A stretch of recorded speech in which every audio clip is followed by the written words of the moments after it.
অনেকেই যুক্তরাজ্যে পড়াশোনা করার স্বপ্ন দেখেন, কিন্তু জানেনই না যে কী কী ডকুমেন্ট আপনার ভিসা এবং ইউনিভার্সিটির ক্ষেত্রে প্রয়োজন হয়। আপনার একটা ছোট্ট ভুলেই আপনার ভিসা রিজেকশন হতে পারে। সো আজকের এই ভিডিওতে আমি ইউকে ভিসা অ্যাপ্লিকেশন এবং পড়াশোনা করার জন্য কী কী ডকুমেন্টের প্রয়োজন হয় তা নিয়ে বিস্তরভাবে আলোচনা করার চেষ্টা করব। তবে আজকের এই ভিডিওতে শুধুমাত্র আমি ভিসার কী কী ডকুমেন্টগুলো প্রয়োজন সেগুলো আপনাদেরকে বলবো। পরবর্তী অন্য কোনো ভিডিওতে আপনাদেরকে প্রত্যেকটা সেকশন নিয়ে আমি বিস্তরভাবে আলোচনা করব। যদি আপনারা এই বিষয়ে জানতে চান অবশ্যই আমাকে জানাবেন। আজকের এই ভিডিওতে আমি আপনাদেরকে দেখাবো কমপ্লিট ইউকে ভিসা চেকলিস্ট, যেটা জানলে আপনার ভিসা অ্যাপ্লিকেশনের ক্ষেত্রে অনেকটা ইজি হয়ে যাবে। ইউকে স্টুডেন্ট ভিসা পাওয়া অসম্ভব কোনো কঠিন নয়, যদি আপনি জেনুইন স্টুডেন্ট হয়ে থাকেন এবং আপনি যদি সুন্দরভাবে সব কিছু অ্যাপ্লিকেশন করে থাকেন তাহলে অবশ্যই আপনি ভিসা পাবেন ইনশাল্লাহ। সো প্রথমেই আসি ইউনিভার্সিটি অ্যাপ্লিকেশন নিয়ে। ইউনিভার্সিটি অ্যাপ্লিকেশনের ক্ষেত্রে আপনার প্রথমে ভ্যালিড পাসপোর্ট লাগবে, যেটা হচ্ছে 6 মাসের মেয়াদ থাকতে হবে। সেকেন্ড, আপনার একাডেমিক ট্রান্সক্রিপ্ট এবং সার্টিফিকেট লাগবে। একাডেমিক ট্রান্সক্রিপ্ট এবং সার্টিফিকেট আপনার যদি ব্যাচেলার অ্যাপ্লিকেশন করেন তাহলে এসএসসি এবং এইচএসসির ট্রান্সক্রিপ্ট এবং সার্টিফিকেট লাগবে। আর যদি আপনি মাস্টার্সে অ্যাপ্লাই করেন তাহলে আপনার ব্যাচেলারের সার্টিফিকেট লাগবে। তারপর আসি স্টেটমেন্ট অফ পারপাস, এসওপি, যেটা সব ধরনের কান্ট্রিতেই প্রয়োজন হয়। এটার মানে হচ্ছে আপনি কেন ইউকেতে পড়াশোনা করতে চান বা কেন এই ইউনিভার্সিটিতে পড়াশোনা করতে চান এই বিষয়ে আপনার স্টেটমেন্ট অফ পারপাস সুন্দর করে লিখে দিবেন। তারপর আপনার রেফারেন্স লেটার লাগবে। রেফারেন্স লেটার আপনি আপনার পূর্ববর্তী প্রতিষ্ঠানের কোনো একজন শিক্ষক থেকে আপনি নিতে পারেন। তারপর আপনার ইংলিশ প্রফিসিয়েন্সি টেস্টের প্রয়োজন হবে। ইংলিশ প্রফিসিয়েন্সি টেস্টের ক্ষেত্রে আপনি যদি ব্যাচেলার অ্যাপ্লিকেশন করেন তাহলে আপনার IELTS, PTE, ডুওলিঙ্গো আরও বিভিন্ন ধরনের ইংলিশ প্রফিসিয়েন্সি টেস্ট রয়েছে। সো আপনার যেটা রয়েছে সেটা দিয়ে আপনি অ্যাপ্লিকেশন করতে পারবেন। তবে আমার সাজেশন রইল আপনি IELTSটা দেওয়াই বেটার।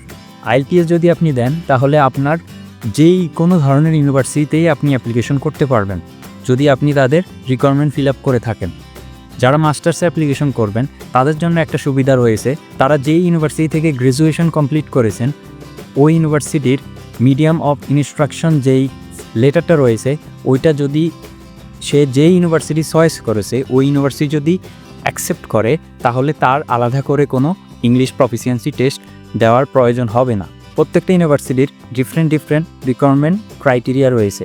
সেটার জন্য আপনি যে ইউনিভার্সিটি চয়েস করেছেন ওই ইউনিভার্সিটির ওয়েবসাইটেই সব ইনফরমেশন পেয়ে যাবেন। আপনার যদি এগুলো থাকে তাহলে আপনি ইউনিভার্সিটি অ্যাপ্লিকেশন করতে পারবেন, যদি আপনি ইউনিভার্সিটি রিকোয়ারমেন্ট ফিল আপ করে থাকেন। অ্যাপ্লিকেশন করার পর আপনাকে ইউনিভার্সিটি থেকে কন্ডিশনাল অফার লেটার দেওয়া হবে। কন্ডিশনাল অফার লেটারে লেখা থাকবে আপনার কী কী কন্ডিশনগুলো রয়েছে। এখন যদি আপনি তাদের অন্যান্য রিকোয়ারমেন্টগুলো ফিল আপ করে থাকেন তাহলে আপনাকে ডিপোজিট করতে হবে। তারপর আপনাকে বলবে ইন্টারভিউ দেওয়ার জন্য। আপনাকে তারা একটা ক্যাশ শিল্ডের ওয়েবসাইটের অ্যাক্সেস দিবে। ওই ক্যাশ শিল্ডেই আপনি আপনার সকল পার্সোনাল বেসিক ডিটেলস এবং আপনার সকল ধরনের ডকুমেন্ট ওইখানে সাবমিট করবেন। ওই ডকুমেন্টের মধ্যে ইম্পর্টেন্ট ডকুমেন্ট হচ্ছে আপনার ফাইন্যান্সিয়াল ডকুমেন্ট। ফাইন্যান্সিয়াল ডকুমেন্টের ক্ষেত্রে মিনিমাম 28 ডেজ ব্যাঙ্ক স্টেটমেন্টে ম্যাচুরিটি থাকতে হবে। এখন ব্যাঙ্ক স্টেটমেন্টের ক্ষেত্রে আপনার স্পন্সর বাবা মা এবং আপনি নিজ হতে পারবেন, এটাই আসলে বেটার, ফার্স্ট ব্লাড। এখন আপনার ভাই এবং বোনও আপনার স্পন্সর হতে পারবেন। যখন আপনি ব্যাংকে ফান্ড রাখবেন তখন আপনার একটা বিষয় মাথায় রাখতে হবে যে 1 বছরের টিউশন ফি এবং 1 বছরের লিভিং কস্ট আপনার ব্যাংকে রাখতে হবে। একটা বিষয় বলে রাখা ভালো, যদি আপনি ইউনিভার্সিটির পুরো 1 ইয়ারের টিউশন ফি দিয়ে আসেন তাহলে আপনার কোনো টিউশন ফি ব্যাংকে রাখতে হবে না, শুধুমাত্র আপনার লিভিং কস্টটাই আপনার রাখতে হবে। সো আপনি এগুলো ইউনিভার্সিটির পোর্টালে আপলোড করার পরে আপনার একটা ইন্টারভিউ নেবে। ওই ইন্টারভিউতে আপনি পাস করার পর তখন আপনাকে তারা আরেকটা অ্যাপ্লিকেশনের লিঙ্ক দিবে, যেটা হচ্ছে ক্যাশ লেটারের। এখন বলি ক্যাশ লেটারটা কি। ক্যাশ লেটারটা হচ্ছে confirmation of acceptance status letter, যেটা হচ্ছে আপনার ভিসা অ্যাপ্লিকেশনের জন্য সবচেয়ে গুরুত্বপূর্ণ এইটা আপনার স্পন্সরশিপ। সো আপনি সকল ক্রাইটেরিয়া সব কিছু ফিল আপ করার পরই ইন্টারভিউ যখন পাস করবেন তখন আপনি এই লেটার পাওয়ার পর আপনি ভিসার জন্য এলিজিবল হবেন এবং আপনাকে ইউনিভার্সিটি তখন আনকন্ডিশনাল একটা অফার লেটার দিবে। এখন আপনার কাছে ক্যাশ লেটার এবং ইউনিভার্সিটির আনকন্ডিশনাল লেটার এবং বেসিক যে ডকুমেন্টগুলো প্রয়োজন এগুলো রয়েছে। এখন আসি ভিসার ক্ষেত্রে। আপনি ভিসা অ্যাপ্লিকেশনের ক্ষেত্রে সর্বপ্রথম আপনাকে মেডিকেল টেস্টটা করাতে হবে, এটাকে বলা হয় টিবি টেস্ট। এখন টিবি টেস্টটার জন্য আপনি ঢাকায় তাদের ইউকে অথরাইজ মেডিকেল সেন্টার রয়েছে এবং বাংলাদেশের অন্যান্য বেশ কিছু জায়গায় যেমন সিলেট ওইখানেও আপনার মেডিকেল সেন্টার রয়েছে। ওইখানে মেডিকেল টেস্ট দেওয়ার পর আপনি যদি ফিট হন তাহলে আপনাকে একটা সার্টিফিকেট দেওয়া হবে, ওইটা আপনার ভিসা অ্যাপ্লিকেশনের সময় সাবমিট করতে হবে।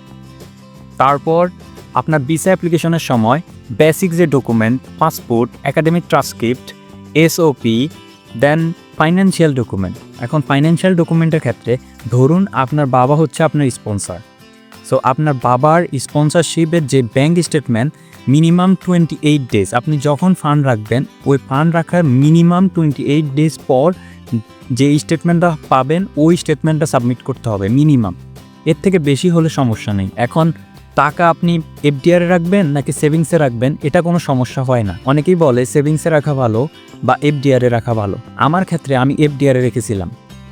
সো আপনি ব্যাংকে টাকা রাখার পর এবং ব্যাংকে টাকা রাখার সময় একটা কিছু মাথায় রাখবেন যে আমি যদি ইউনিভার্সিটিকে পুরো বছরের টাকা পে করে দিই তাহলে আমার টিউশন ফি 1 ইয়ারেরটা আমি ব্যাংকে রাখার কোনো প্রয়োজন নেই।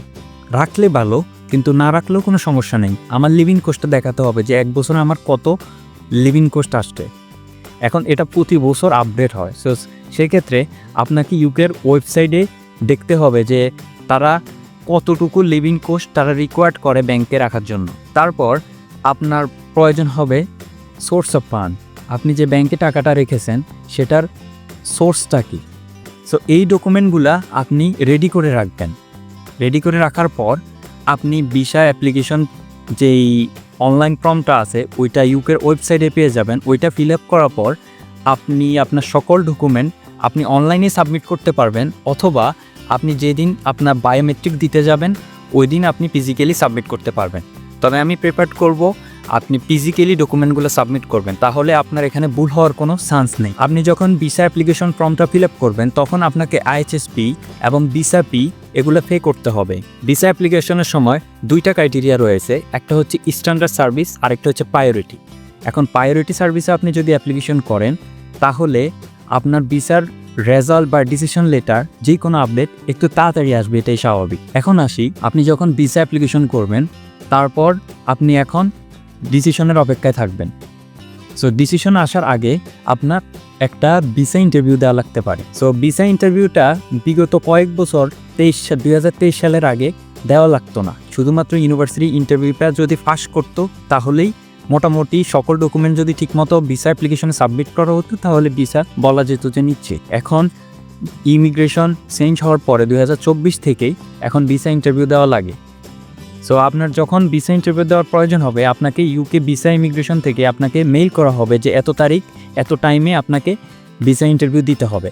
আপনি যখন ভিসা ইন্টারভিউ সম্পূর্ণ করবেন তখন যদি আপনার কেস ওয়ার্কার যদি স্যাটিসফাইড হয় তাহলে আপনাকে ভিসা দিয়ে দিবে। এবং ভিসা ইন্টারভিউতে আপনি ইউনিভার্সিটিতে যেভাবে ইন্টারভিউ দিয়েছেন ওইভাবেই হয়। সো আপনার বেসিক যে জিনিসগুলো আছে ফাইন্যান্সিয়াল এবং পার্সোনাল, একাডেমিক, আপনি কোন উদ্দেশ্য নিয়ে যাচ্ছেন, কেন ইউনিভার্সিটি চয়েস করেছেন বা অন্যান্য কান্ট্রিগুলোতে কেন চয়েস করেন না, আপনি যেগুলো আপনার স্টেটমেন্ট অফ পারপাসে লিখবেন সেম জিনিসগুলোই আপনাকে ওরা জিজ্ঞেস করবে। ফাইন্যান্সিয়াল যে সোর্সগুলো, যেই ডকুমেন্টগুলো সাবমিট করবেন ওই ডকুমেন্টের আলোকে আপনি অ্যান্সারগুলো দেওয়ার চেষ্টা করবেন। সো এই বিষয় নিয়ে আপনি যদি আলাদাভাবে ভিডিও চান অবশ্যই কমেন্ট করবেন। আমি আলাদা ইন্টারভিউ নিয়ে প্রিপারেশন কীভাবে নিতে হবে এই বিষয় নিয়ে আমি আলাদাভাবে ভিডিও বানানোর চেষ্টা করব। তারপর আপনি যখন এগুলো সব কিছু সম্পূর্ণ করবেন, যখন আপনার ভিসা গ্রান্ট হবে তখন আপনাকে একটা বিআরপি গ্রান্ট লেটার তারা পাঠাবে। পূর্ববর্তীতে আমরা যারা ভিসা পেয়েছি আমাদের সময়কালে আমাদের সবার ভিসা স্ট্যাম্প পাসপোর্টে হতো এবং আমাদের ফিজিক্যাল কার্ড ক্যারি করতে হতো যখন আমরা এদেশে আসতাম। সবগুলো ভিসা ক্যাটাগরি এখন অনলাইনে হয়ে গিয়েছে। সো সবার এদেশে আসার আগে ই ভিসা ক্রিয়েট করতে হয়। সো স্টুডেন্টের ক্ষেত্রে এখন আর কোনো পাসপোর্টে সিল দেওয়া হয় না, এখন কোনো কার্ড ক্যারি করতে হয় না। আপনি যখন ডিসিশন লেটার পাবেন তখনই আপনি অ্যাপ্লাই করতে পারবেন। শুধু অ্যাপ্লাই করার আগেই আপনি অনলাইনে ই ভিসাটা ক্রিয়েট করে নিতে হবে। সো এই ছিল ইউকের ভিসা প্রসেসিং টাইম লাইন। আশা করি আপনারা বুঝতে পেরেছেন সব কিছু। যদি আপনাদের কোনো বিষয় নিয়ে জানার থাকে তাহলে অবশ্যই কমেন্ট করে জানাবেন। আর কোন বিষয় নিয়ে আপনারা ইন ডিটেলসে জানতে চান অবশ্যই জানাবেন আমাকে। আমি ফিউচারে ভিডিও বানানোর চেষ্টা করব ইনশাল্লাহ। এরকম নিত্য নতুন ইনফরমেশন রিলেটেড ভিডিও পেতে এবং ইউকের ইমিগ্রেশন এবং অন্যান্য কান্ট্রির ইমিগ্রেশন এবং স্টুডেন্ট ভিসা, অন্যান্য ভিসা ক্যাটাগরি নিয়ে আপনারা যদি কোনো বিষয় জানতে চান সেটার জন্য অবশ্যই কমেন্ট করবেন। আমি ওই বিষয়েও আপনাদেরকে ক্লিয়ার করব ইনশাল্লাহ। তো সবাই ভালো থাকবেন, সুস্থ থাকবেন। আল্লাহ হাফেজ।